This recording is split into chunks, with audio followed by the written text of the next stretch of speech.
Der zweite Teil erklärt, warum das Eingeständnis von NIST eine derartige Bedeutung hat, dass der Zusammenbruch des WTC-7-Gebäudes einen sich beschleunigenden freien Fall erfuhr. Dies wird allerdings erst in Teil 3 genauer beleuchtet. Nach der Vermutung im ersten Teil, dass die Methode zur Messung der Fallzeit durch John Gross ein sogenanntes Dry-Lubbing darstellt, in anderen Worten die Fälschung von Datenmessungen, um ein bereits vorher festgelegtes Ergebnis herbeizuführen, machte mich neugierig darauf herauszufinden, was er ausführte, um seine Berechnungen zu untermauern. Seine Ausführungen sind ein wenig nervtötend und ermüdend, allerdings sind die von ihm erhaltenen Resultate von großer Bedeutung. Im naturwissenschaftlichen Bereich ist das oftmals so. Hören Sie also genau zu. Lassen Sie uns mit den Erklärungen von John Gross beginnen, wie er die Fallzeit des Gebäudes bestimmte. Erinnern Sie sich bitte auch daran, dass dies nicht die Frage war, die ihm gestellt wurde, dies jedoch die Antwort auf die gestellte Frage. Unsere Kalkulation basiert auf der zeitlichen Dauer zwischen dem Einsturz des Daches bis zu einem Punkt, an dem das Gebäude nicht mehr zu sehen war, zwischen den anderen beiden Gebäuden, die in dem Video sichtbar sind. Diese Dauer wurde festgelegt durch die Zeitaufnahme auf dem Video und wir glichen diese Zeit ab mit unseren eigenen Modellen und errechneten 5,4 Sekunden. 5.4 seconds. Um den Punkt zu identifizieren, den er als Start des Zusammenbruchs definiert, müssen wir zurückarbeiten. Der Endpunkt seiner Messmethoden lag dort, wo das Gebäudedach beim 29. Stockwerk ankam.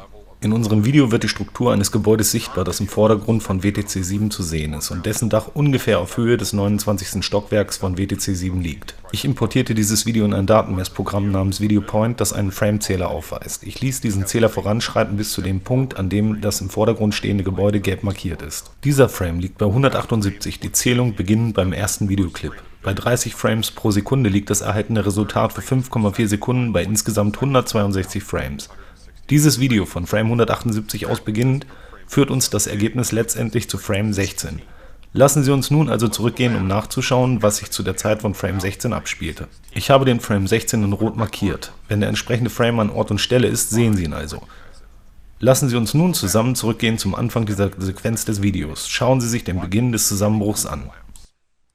This is Frame 1, 2, 3, 4, 5, 6, 7, 8, 9, 10, 11, 12, 13, 14, 15, 16, 17, 18, 19, 20, 21, 22, 23, 24, 25, 26, 27, 28, 29 and 30. So, wir befinden uns jetzt bei Frame 30. Haben Sie den Kollaps beginnen sehen? Ich nicht. Versuchen Sie das Video einige Male zurückzuspulen. Das ist einfach langweilig. Es gibt nicht den kleinsten Hinweis darauf, dass das Gebäude zusammenbricht, bis zu Frame 40.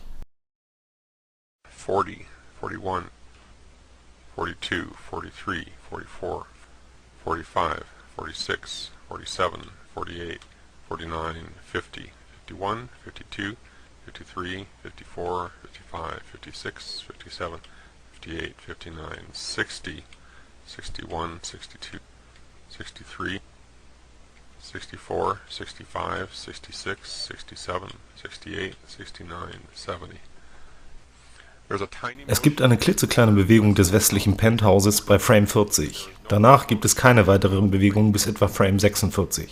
Sie sollten beachten, dass die Bewegung des Penthauses derjenigen des Gebäudedachs vorausgeht. Es gibt keine messbare Bewegung des Gebäudedachs bis Frame 46. Und dies ist eine volle Sekunde nach Frame 16. Selbst dann gibt es keinerlei kontinuierliche Bewegung des Gebäudedachs bis etwa Frame 60. An diesem Punkt sind wir bei 3,9 Sekunden der Zeit des Zusammenbruchs. Oder in anderen Worten dem Beginn des freien Falls. Die einzige Begründung, die ich ausmachen kann, um Frame 16 als denjenigen zu wählen, bei dem der Zähler gestartet wird, ist die Tatsache, dass das Ergebnis der Messung bei genau 5,4 Sekunden liegen soll, wodurch die Prognose des Rechenmodells von NIST bestätigt werden würde. Aber was ist, wenn ich falsch liege? Was ist, wenn Sie tatsächlich eine klitzekleine Bewegung auf einer klareren Version des Videos gesehen haben? Diese klitzekleine Bewegung, was auch immer es gewesen sein mag, hielt nicht an. Es wäre eine Störung gewesen, bzw. NIST hätte es als Störung anerkannt, weil es keinen nennenswerten Unterschied in der Höhe des Gebäudedachs für die kommenden 20 bis 30 Frames gibt. Was können wir daraus schließen? Sie können Ihre eigenen Schlüsse ziehen, da es wohl ziemlich eindeutig ist, dass die gesamte Idee einer Zusammenbruchszeit von 5,4 Sekunden einer Fiktion gleichkommt. Es ist eine plump inszenierte Geschichte eines sich in 3 Phasen abspielenden Zusammenbruchsszenarios, das weiter zu untersuchen sein wird. Deshalb werden wir im 3. Teil dieses Videos zur zentralen Frage kommen, in Bezug auf das Eingeständnis eines freien Fall des Gebäudes, das durch NIST bereits getätigt wurde.